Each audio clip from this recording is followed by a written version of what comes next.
were shark cage diving, and we had the cage down, and we'd seen 3 or 4 sharks. So there was action happening, and then in the distance we could see these huge fins. You recognised instantly that's orcas. Whatever they were doing kept them on track. They kept coming closer to us. They were just really on a mission. They were hunting. Orcas tend to have a social hierarchy, usually run by the female, so that we could see one mature female and we could see two younger orcas as well.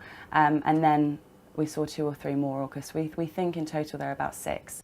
It was very interesting because there were a few divers in the cage. A diver actually stood up and he said, are you guys using an orca soundtrack or a whale soundtrack in order to attract the sharks? And we went, no, there are actually orcas, in the distance. So everyone was kind of watching them from the cage, and you could hear them as clear as day.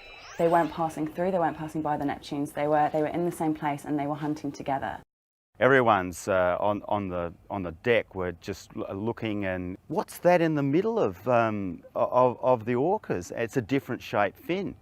They were staying in the same place. They weren't really moving around much, and then that's when we thought, hang on a second, something's a bit odd here. They must have a shark, and they stuck about for over an hour or so.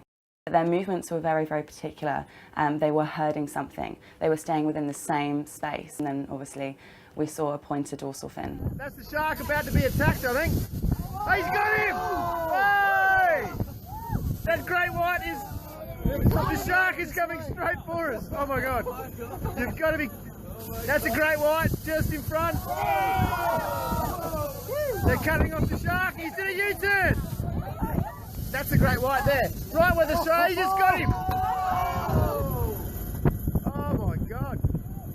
That shark doesn't know where to go. There was one moment where the shark was swimming away at quite a fast pace, but then that's when the 2 younger orcas decided to help their mother by cornering this shark, and then the female kind of almost breached out of the water slightly and then landed on the shark, obviously in order to stun the shark. And then they went underneath the water, and then that's when the slick line appeared.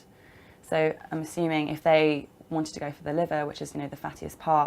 You could see that there was a couple of the orcas down below, and there was a couple above, and they were doing this rounding up. It was corralled. They had it.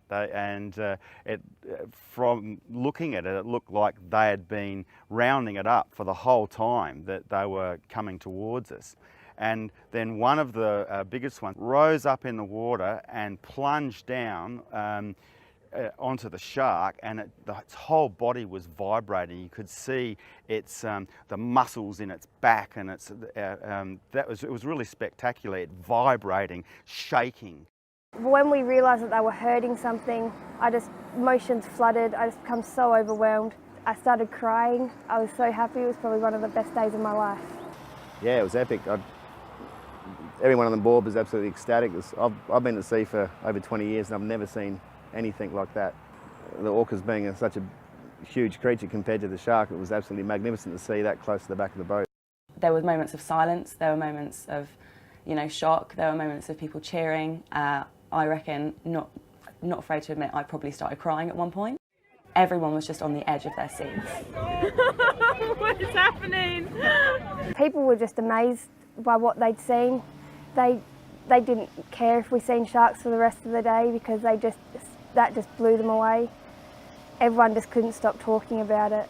We were all out there to see the sharks, which are, a really dominant and powerful creature. And these orcas were just totally unfazed. It was just like, the shark was like passive. It was all over, game, set, match. It is the ultimate kind of battle of the apex predator versus the apex predator.